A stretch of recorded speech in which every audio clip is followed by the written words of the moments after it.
Hello all. Dental issues ఈ మధ్య కాలంలో ప్రతి ఒక్కరూ ఎదుర్కొంటున్న సమస్య ఇది. దంత సంబంధిత సమస్యలు రాకుండా ఉండాలంటే ఏం చేయాలి? ఒకవేళ ఈ సమస్య వచ్చిన వాళ్ళు ఎలాంటి పరిష్కారాలు వీటికి ఉన్నాయి? స్పెషల్లీ ఆయుర్వేదిక్లో ఎలా ఉన్నాయో తెలుసుకుందాం. మనతో పాటు ఉన్నారు డాక్టర్ కొండా పూర్ణ రాజేశ్వరి గారు, సీనియర్ ఆయుర్వేదిక్ డాక్టర్ మనతో పాటు ఉన్నారు. ఆయుర్వేదంలో ఉన్న ట్రీట్మెంట్ విధానాలు ఏంటో డాక్టర్ గారితో మాట్లాడి తెలుసుకుందాం. Hello doctor, welcome to our studio. Dental issues చాలా మంది ఎదుర్కొంటున్నారు, చిన్న పిల్లల నుంచి పెద్దవాళ్ళ వరకు. సో ఈ డెంటల్ ఇష్యూస్ రాకుండా ఉండాలి అంటే ఎలాంటి జాగ్రత్తలు తీసుకోవాలి? ఆయుర్వేదిక్లో ఒకవేళ వస్తే ఎలాంటి ట్రీట్మెంట్ ఉంది డాక్టర్?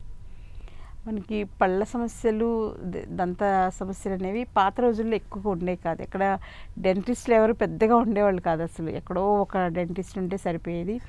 ఇప్పుడు అలా కాదు, వీధి వీధికి ఇద్దరు ముగ్గురు చొప్పున ఉంటున్నారు. అయినా సరే కస్టమర్స్ వెళ్ళేవాళ్ళు వెళ్తూనే ఉన్నారు.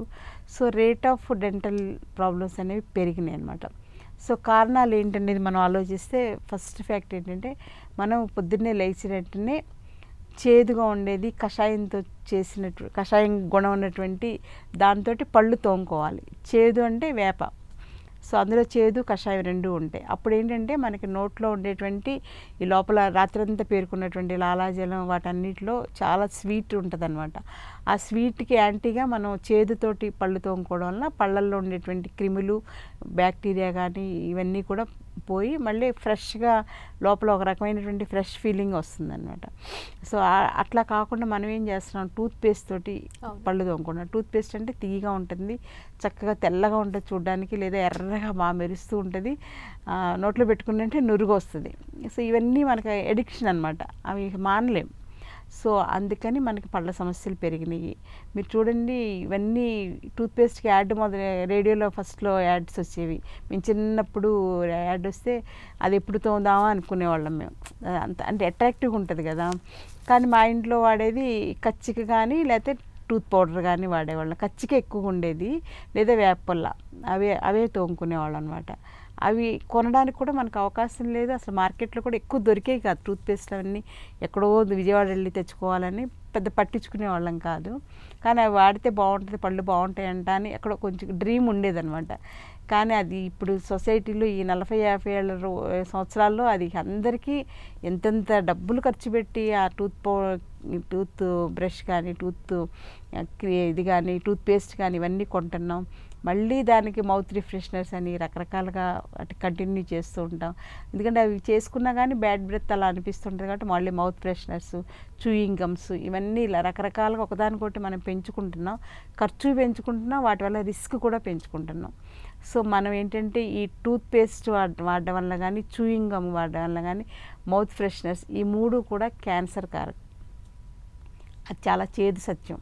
ఇంక పొద్దున్నే లెగుస్తానే మనం వాడే వాటి అన్నిటి వలన క్యాన్సర్ వస్తుందంటే ఇంకేం చేయగలం? సో అందుచేత ఇవి కాకుండా మనం ఆయుర్వేదిక్ లైన్స్లో ఆయుర్వేదిక్ టూత్ పౌడర్ వాడుకోవడం కానీ, లేదంటే పాత రోజుల్లో లాగా బూడిద కచ్చిక ఉంటుంది కదా, దాంతో పళ్ళు తోముకోవడం కానీ, లేకపోతే వేప పుల్ల, బెస్ట్ వేప పుల్ల, పైసా ఖర్చు ఉండదు. వేప చెట్లు మనకి ఎక్కడ పడితే అక్కడ దొరుకుతాయి. అండ్ డాక్టర్, పళ్ళ పైన పసుపు కలర్ మచ్చలు వస్తుంటాయి, అండ్ ఆయుర్వేదిక్ లో ఎలాంటి టూత్ పౌడర్ ఉందో మా ప్రేక్షకులకు తెలియజేస్తారు. అదేంటంటే పటికితో తయారు చేసిన టూత్ పౌడర్స్ ఉంటాయేమో, అంటే అన్నీ వేస్తారు, వేప చూర్ణాలు రకరకాలవన్నీ ఉంటాయి. వాటితో పాటుగా అందులో పటిక కూడా కలుపుతారు. ఆ పటిక వలన ఏంటంటే అది అక్కడ ఉండేటువంటి ఆ కెమికల్ సంబంధించిన, కలర్ సంబంధించినవన్నీ కూడా క్లియర్ చేసేస్తుంది. సో పటిక బేస్డ్ టూత్ పౌడర్స్ కూడా ఉంటాయి ఆయుర్వేదంలో. సో అలాంటివి అలవాటు చేసుకుంటే టూత్ ప్రాబ్లమ్స్ చాలా వరకు తగ్గించుకోవచ్చు. ఇంకే ఒకవేళ అనుకోకుండా మనకి ఎప్పటి నుంచో ఎఫెక్ట్ అయిపోయి ఉంటాం, చిన్నప్పటి నుంచి స్వీట్స్ తింటూ నిద్రపోవడం, చెరుకులు తింటూ నిద్రపోవడం, ఇలా ప్రత్యేకించి పళ్ళు తోముకోవాలని ఉండదు కదా అప్పట్లో. దానివల్ల కూడా పళ్ళు బాగా డ్యామేజ్ అయిపోతే అలాంటి వాళ్ళకి ఏంటంటే లవంగాది తైలం అని చెప్పేసి లవంగాలతో చేసిన ఆయిల్ ఉంటుంది. అది మన ఇంట్లోనే చేసేసుకోవచ్చు. ఒక 10-20 లవంగాలను కొంచెం లైట్గా వేయించేసేసి వేడి మీద ఉన్నప్పుడే అందులో కొంచెం కొబ్బరి నూనె కానీ, నువ్వుల నూనె కానీ వేసేస్తే అది బాగా కలిసిపోయి కొన్నాళ్ళకి అది లవంగా తైలంగా తయారవుద్ది అనమాట. దాన్ని పళ్ళ మీద అలాగ ఎక్కడన్నా పళ్ళు నొప్పులు అనిపించినా, ఏమన్నా పళ్ళకి ఇన్ఫెక్షన్స్ ఇవన్నీ ఉంటాయి కదా, అలాంటప్పుడు పిప్పి పన్ను అలాంటివన్నిటికీ ఆ లవంగా తైలం చాలా బాగా పనిచేస్తుంది. సో అదొక మంచి రెమెడీ. ఇంకా అట్లాగే మౌత్ గార్గిలింగ్ కూడా ఎక్కువగా చేసుకుంటూ ఉండాలి ఎప్పటికప్పుడు. తర్వాత రాత్రిపూట పడుకునేటప్పుడు కూడా పళ్ళు తోముకుంటూ ఉండాలి. ఇలాంటి కేర్ తీసుకుంటే మనకి చాలా వరకు డెంటల్ సమస్యలు అవాయిడ్ చేసుకోవచ్చు. కానీ నా సలహా ప్రకారం ఏంటంటే ఊరికే డెంటిస్ట్ దగ్గరికి వెళ్ళి చిన్న టెస్టులకే కదా అని వెళ్తాము, వాళ్ళు ఏదోటి చేస్తారు, దాన్ని అలా స్టార్ట్ అయిందంటే ఆ పన్ను వీక్ అయిపోతుంది. వాళ్ళు చేసిన ప్రాసెస్ అది కరెక్ట్ అవ్వచ్చు వాళ్ళ రూల్ ప్రకారంగా, కానీ పన్ను వీక్ అయిందంటే అది నెమ్మదిగా ఏదన్నా కొంచెం చెరుకులో జాంకాయలు తిన్నప్పుడు రాలిపోద్ది, పన్ను ఊడిపోద్ది కదా సాధారణంగా. ఊడిపోతే రావు, ఇక పిల్లలకంటే వస్తే కానీ పెద్దవాళ్ళకి రావు కదా. ఇంకా అలా ఒక పన్నుని పెట్టి ఇంకో పన్ను అన్నీ అలాగా వీక్ అయ్యాయి అనుకోండి, వాటిని స్ట్రాంగ్ చేసుకునే ఆప్షన్స్ ఉన్నాయి. వాటికి ఏంటంటే బొగ్గుతో కూడా మనం ఇప్పుడు చార్కోల్ టూత్ పౌడర్స్ కూడా దొరుకుతున్నాయి మా మార్కెట్లో. సో చార్కోల్ టూత్ పౌడర్ తోటి కూడా మనం బ్రష్ చేసుకుంటూ దాంతో స్పెషల్గా ఆయిల్స్ కూడా వేసి దొరుకుతున్నాయి. అవన్నీ చేసుకుంటే ఆ వీక్నెస్ నుంచి కూడా మనం పళ్ళు వీక్ అయినా కూడా మనం కాపాడుకోవచ్చు.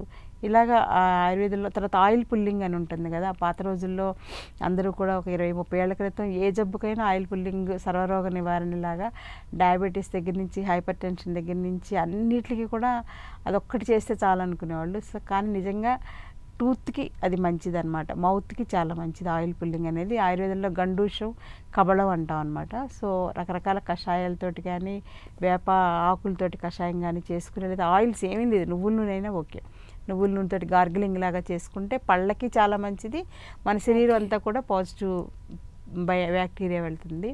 అలాగే ఇంకొక లాస్ట్ టిప్ ఏంటంటే పొద్దున్నే లేచిన వెంటనే టూత్ పౌడర్ తోటి పళ్ళు తోముకున్నాం, వేప పళ్ళతోటి పళ్ళు తోముకున్నాక నువ్వులు ఉంటాయి కదమ్మా, నువ్వులు బాగా నవలాలి. అంటే ఒక 2 స్పూన్లు నువ్వులు తీసుకుని నోట్లో వేసుకుని అలా ఒక అరగంట నవలాలి. అరగంట నవిలితే ఆ నువ్వుల్లో ఉండేటువంటి ఫైబరు, ఆ నువ్వుల్లో ఉండేటువంటి నూనె వలన పళ్ళు చాలా బలంగా తయారవుతాయి.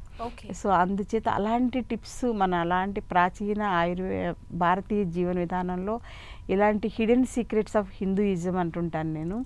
సో ఎన్నో ఉన్నాయి కాబట్టి అవన్నీ మర్చిపోకుండా మళ్ళీ మనం ఇలా ప్రేక్షకులకి అందరికీ కూడా మంచి మంచి పాయింట్స్ని ఒకసారి గుర్తు చేస్తే మా ఏజ్ గ్రూప్ వాళ్ళకి గుర్తొస్తాయి, మనందరం ఇలా చేసేవాళ్ళం కదా అని. అట్లీస్ట్ మీ ఏజ్ వాళ్ళకి ఏంటంటే ఇలా కూడా ఉండేవాళ్ళ, అందుకే ఆరోగ్యంగా ఉన్నారా అనేది మీరు తెలుసుకుంటే కొంచెం మీకు ఆలోచన వస్తే మీకు తపన వస్తుంది, నేను కూడా అవన్నీ చేస్తే బాగుంటుందేమో, ఒక వారం ట్రై చేద్దాం అనుకుంటే ఒక్కసారి మీరు ట్రై చేస్తే ఇంక మీరు వదిలిపెట్టరు. ఎందుకంటే అందులో ఉండేటువంటి, నేనైతే చార్కోల్ బొగ్గుతోటి పళ్ళు తోముకుంటాను, లేదంటే ఆవు పేడతోటి భస్మాలు చేస్తాం కదా హోమాలు చేసినప్పుడు, దాన్ని తెచ్చుకుని దాన్ని వడకట్టేసుకుని జల్లించి దాంతో పళ్ళు తోముకుంటాను. ఇంకా నేను వేరే అసలు టూత్పేస్ట్ ఏం వాడను అసలు. టంగ్ క్లీనింగ్కి ఏమో రాగిది ఉంటుంది కదా టంగ్ క్లీనర్, రాగిదే వాడతాను, స్టీల్ కానీ ప్లాస్టిక్ కానీ వాడను. అట్లా మనం ఒకటి స్టార్ట్ చేస్తే మనం ఎంతోమందికి మార్గదర్శకులుగా అవుతాము, అందరినీ మంచి దారిన నడిపిస్తానికి ఇలా మీడియాలో చెప్పడం వలన ఒక్కసారి కొన్ని వేల మంది చూస్తారు కాబట్టి ఒక ఆలోచన కలిగించి వాళ్ళ ఆరోగ్యానికి ఇది ఇవాళ నుంచి పునాదిని మనం మొదలుపెట్టినట్టు అవుతుంది. ఓకే డాక్టర్, అండ్ పుచ్చు పళ్ళు అండ్ దాంతో కూడా పెయిన్ తో ఇబ్బంది పడుతుంటారు, లవంగా పళ్ళు అని కూడా అంటుంటారు కదా, లవంగాల తైలం బాగా పనిచేస్తాం. ఇందాక చెప్పాను కదా లవంగా తైలం, లేదంటే కొంచెం గోరువెచ్చటి నీళ్ళలో కొంచెం ఉప్పు వేసేసి గార్గిలింగ్ చేసినా కూడా బాగా పనిచేస్తుంది. ఇంకోటి ఏంటి త్రిఫలా చూర్ణం అని ఉంటుంది ఆయుర్వేదంలో, త్రిఫలా చూర్ణంతో కషాయంలా పెట్టుకొని గోరువెచ్చగా ఉన్నప్పుడు అందులో కొంచెం సాల్ట్ వేసి గార్గిలింగ్ చేస్తే వెంటనే పెయిన్ రిలీఫ్ బాగా వస్తుంది, కళ్ళమ్మటి నీళ్ళు వచ్చేస్తాయి. ఏదైనా డెంటల్ పెయిన్ కనుక ఉంటే ఆ చలిగాలికి ఎక్కువ అవుతుంది, ఏదైనా తిన్నా ఎక్కువ అవుతుంది, తినలేరు, ఆకలేస్తుంటుంది, రకరకాల ఇబ్బందులు. సో త్రిఫలా కషాయంతో డూష్ చేసుకోవడం కూడా పళ్ళు గార్గిలింగ్ చేసుకోవడం వల్ల డెఫినెట్గా పళ్ళకి చాలా పిప్పి పళ్ళ సమస్య బాగా తగ్గించుకోవచ్చు, హీలింగ్ పవర్ కూడా పెరుగుతుంది. అలాగే పిప్పళ్ళు ఉన్నా కూడా ఆయుర్వేదంలో కొంచెం మంచి మంచి మెడిసిన్స్ ఉన్నాయి, కాంచనార గుగ్గులు ఇలాంటి మంచి మంచి మందులు ఉన్నాయి, అవి కూడా వాడుకోవచ్చు. Okay, thank you doctor. దంత సంబంధిత సమస్యలకు చాలా మంచి చిట్కాలు మీరు తెలియజేసినందుకు థ్యాంక్ యూ సో మచ్. ఒక అవేర్నెస్ని కూడా మీరు ఈ ఎపిసోడ్లో కలిగించారు, ధన్యవాదాలు. Thank you. సో వ్యూయర్స్ చూసారు కదా, దంత సంబంధిత సమస్యలకు ఆయుర్వేదంలో చాలా చక్కటి చికిత్స ఉందని చెప్పి మనకు డాక్టర్ చెప్పారు. ఇవన్నీ కూడా ఫాలో అవ్వండి, హెల్దీగా ఉండండి. మరిన్ని అప్డేట్స్ కోసం కీప్ వాచింగ్ 10 TV.